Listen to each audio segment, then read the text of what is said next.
almost like dancing your brush over the paper. This brush gets calligraphic marks unlike any other paintbrush.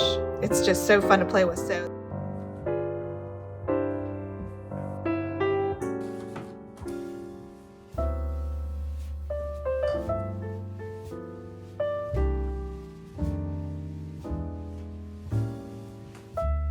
hi everyone, welcome to my studio. And in today's video, we're going to go over 3 techniques that I love. Hi everyone, welcome back to Rachel's studio. I'm Rachel Varner. I paint soft but realistic, dreamy realism. Be sure to go binge the rest of my content to learn not just the how but the why of watercolor painting so you progress faster on your watercolor journey. All right, so the first technique that I'm going to show you is one that I really use almost in every painting I'm doing, whether it's a landscape or a portrait or cat or dog, fur, whatever. I consider it an advanced technique because you have to get the moisture level in your paper just right and the amount of paint to water ratio just right in your brush. I do have a video that more thoroughly explores all the different pairings you can have. For example, cream consistency paint on damp paper is going to give you a very different result than cream consistency paint on dry paper or super wet paper or buckling paper. So depending on how much water you've mixed into your paint and pairing that with how much water moisture level is in your paper, you will get wildly different techniques and looks. And it really makes you realize, wow, the possibilities are endless with how many different marks that you can get with watercolor. That's why I love this medium so much. But let's look at my very favorite, definitely my favorite, cream consistency paint on damp or what we call buckling paper. Let's take a look. I honestly think this technique I'm going to show you is one of the core foundational techniques I use to achieve soft, dreamy marks, whether I'm painting clouds, fur, or blurred out realistic or abstract backgrounds. I paint with cream consistency paint on damp paper. And since I like to talk about not just the how but the why of watercolor, why do we need these soft marks? Well, if you paint a painting full of hard edges and marks, it's going to overwhelm the viewer's eye, much like a person who wears too much jewelry or an outfit with a loud pattern on it from head to toe. Same in painting. You, in general, for a dreamy yet realistic style, like this is at least, you want a few hard edges in the area of interest, but a lot of softness, which helps the viewer's eye move through the painting comfortably, not jarringly. Is jarringly a word? I don't know. But anyway, let's get back to the how. For those of you who aren't familiar with the lingo I use a lot, real quick, let's talk about the difference between tea, milk, and cream consistency paint. What I'm referring to is how much water I add to my paint. In general, for light marks, you mix more water into your paint. When you tilt your palette, tea consistency paint runs. For darker or full strength of the color you're using, you just mix in enough water to make it workable, which is cream consistency. Cream consistency paint won't run at all when you tilt your palette. The middle ground, of course, for medium valued marks is milk consistency. Milk consistency paint will bead when you tilt your palette. To get cream consistency paint on my brush, I take a brush with just a drip of water on it and rub it on my dried paint on my palette. Another easy way to get cream consistency paint is to activate a good amount of paint on your palette, then let it dry into a thin film, and then reactivate it with a damp brush with just a little bit of water in it.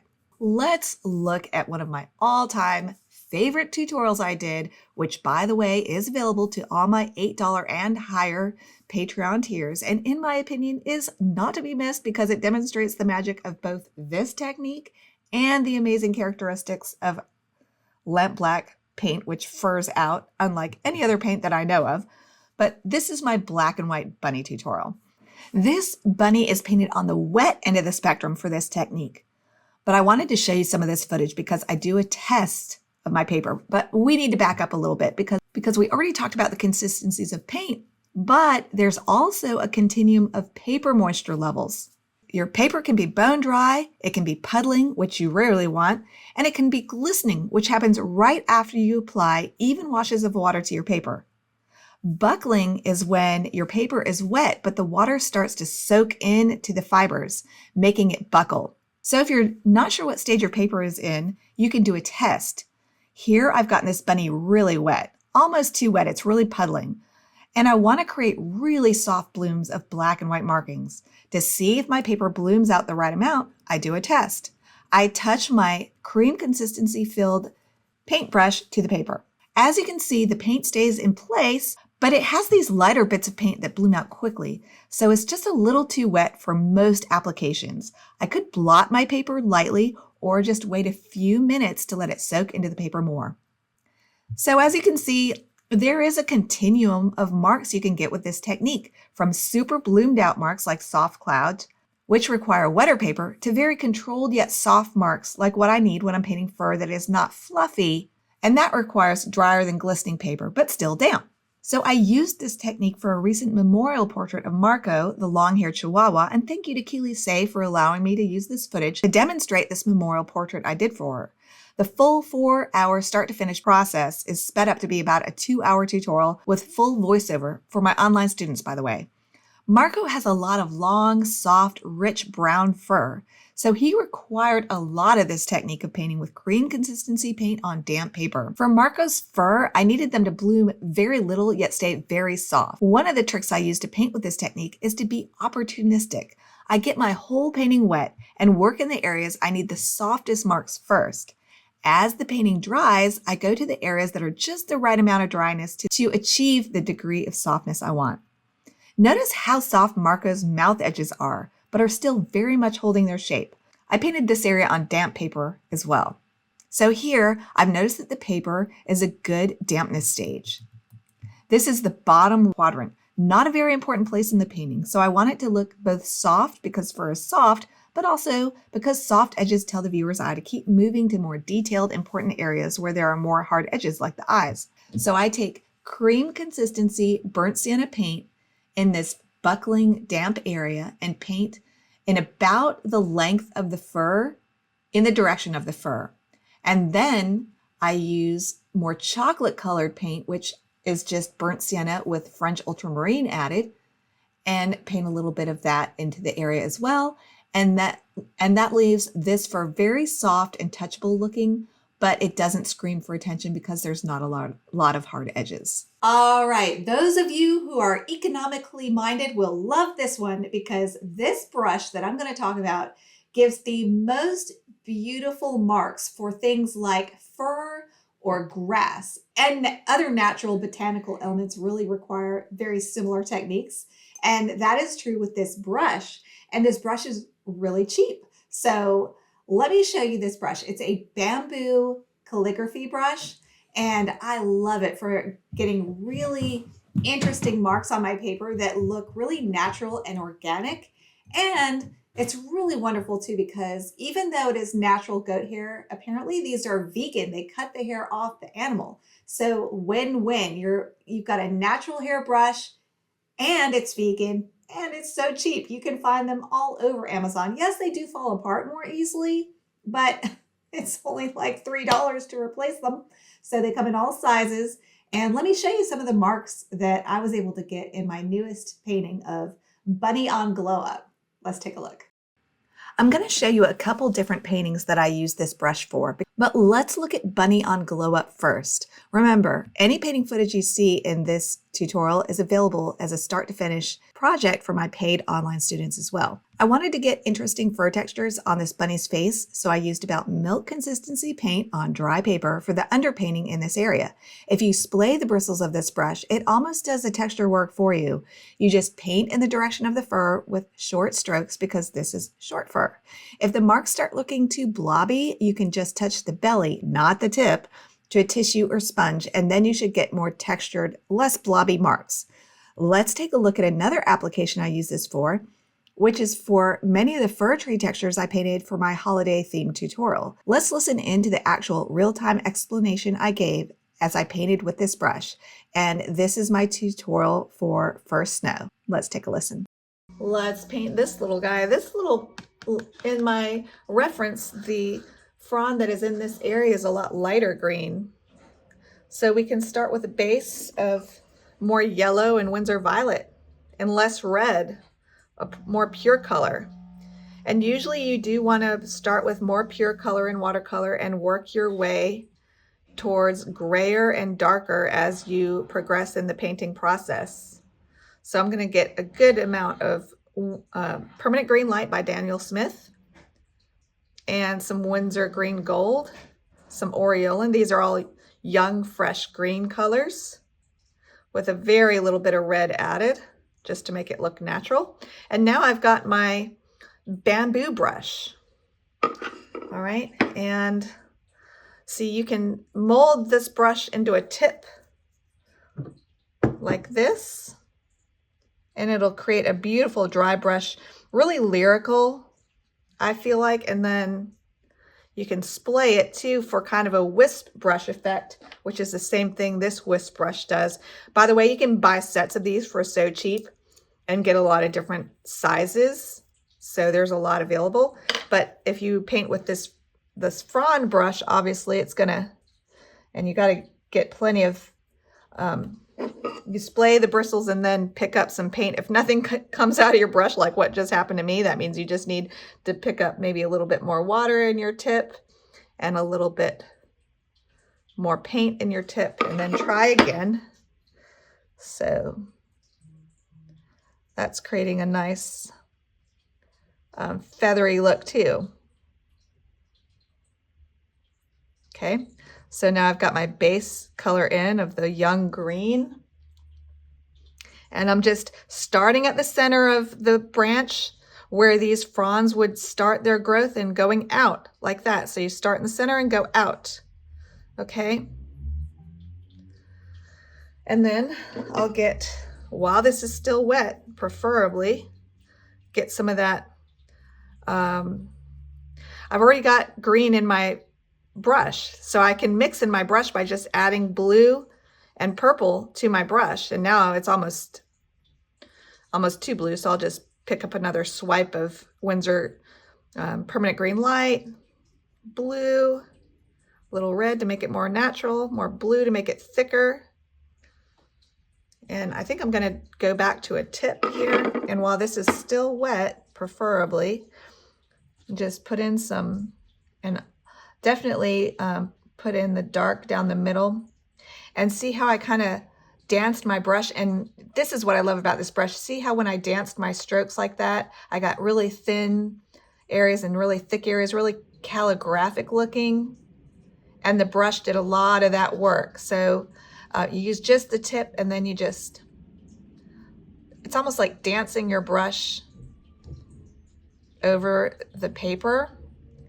And especially in a larger area, this brush gets calligraphic marks unlike any other paintbrush. It's just so fun to play with. So they're cheap, so play with these. Now I'm getting almost a pure blue, and I'm gonna, while my paint is still damp, I can put in a few little marks of pure blue that will read as green because I'm painting it into green. That's really pretty too. So that's what you can get with this brush. All right, now I'll show you the wisp brush. All right, those of you who have watched all my videos know this technique, but like I wasn't telling you guys this, but one of the places I'm in two places in my artistic journey. One is to become a better art teacher.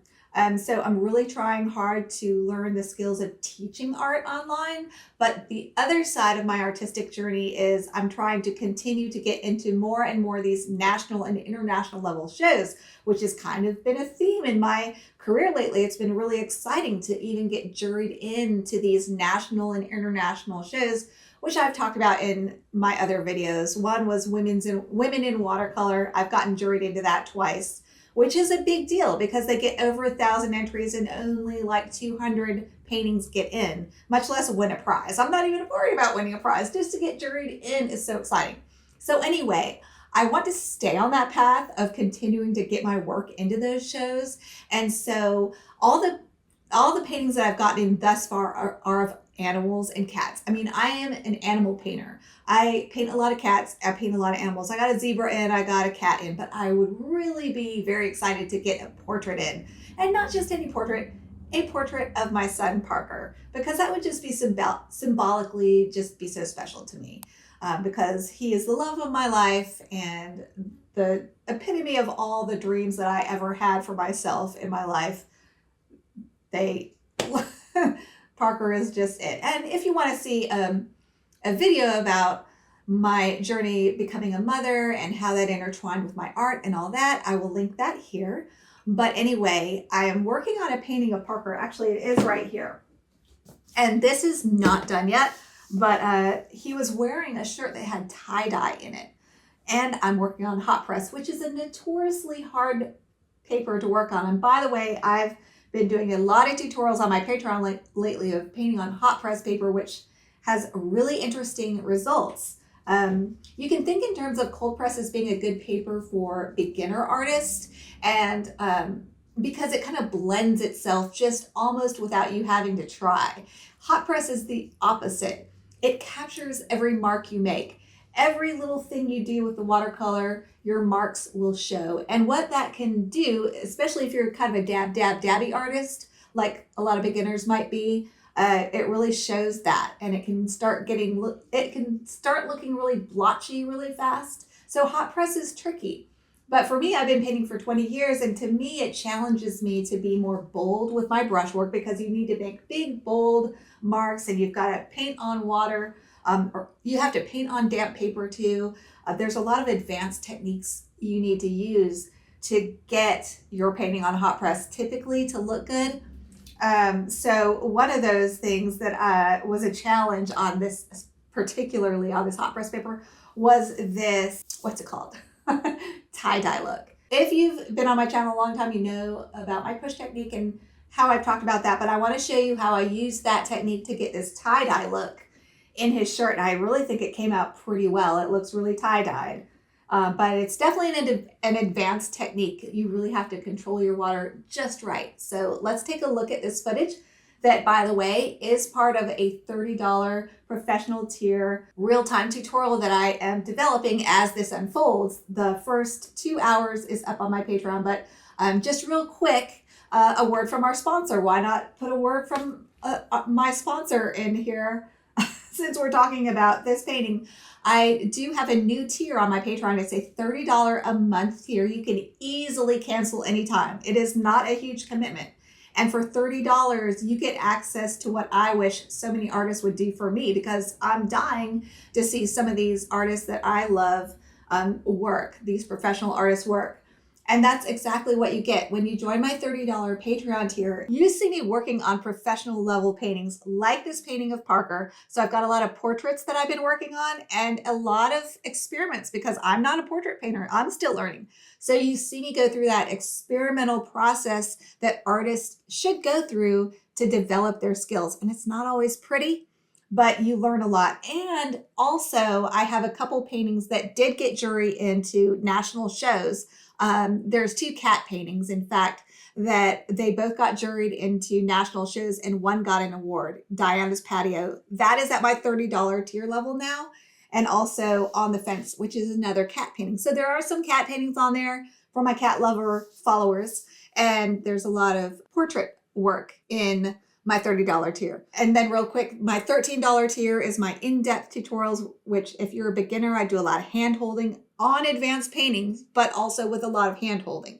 So that's a good tier if you're new to watercolor and you're really determined to learn fast, because these $13 highly edited tutorials, they are at the level, of course, normally you would pay $200 for any one of these, but I would say the best tutorial that I've ever done is available on my $13 tier level. It's of Sam the Tuxedo Cat, and whether you want to paint a landscape or a black and white cat like Sam is, you're going to learn so much about watercolor from just that one tutorial. But when you join on these tiers, you don't get access to just one tutorial. You get access to a whole library of my tutorials that are on that level and any levels below what you paid. So anyway, those are my 2 best tiers. My $8 tier is a great value, and you do get access to a lot of tutorials on my $8 tier, and that might be a good place to start. And if you just want a sample of my tutorials, you can go to rachelstudio.com/beginner bunny. And that's a real-time start to finish And I think it's a pretty good tutorial, and it's a good, it'll give you a good taste of how I do my tutorials and how much information is packed into each and every one. So you can start there if you just want to try one of my tutorials for free. And I would love for you to do that. But anyway, let's take a look at my push technique. Here we go. Here you see me painting on hot press paper, which is trickier to work on than cold press because it doesn't blend nearly as easily and it shows every brush mark, every wayward drip of water, and edges dry very quickly and are hard to soften. But the payoff of working on hot press is if you use enough water, when it dries, it will still look like it has been touched by water. It looks more watercolory, if that makes sense. It has that watercolor look to it, which I love. Hot press is great for super tight, highly detailed painting. And funny enough, it is the favorite paper of botanical painters, but it's also great for super loose, watery styles too. I often paint on wetter paper than I do with cold press when I'm trying to get soft, dreamy passages, like here on Parker's shirt, where I'm attempting to get a tie-dyed look. So here you see me first getting the paper wet, almost puddling. If this was cold press, I would not need it to be as wet. Next, I paint marks of cream consistency cerulean. Cerulean is an earth pigment, so that means it's grayer leaning blue, and it also has some nice granulation, which gives the marks some interesting character.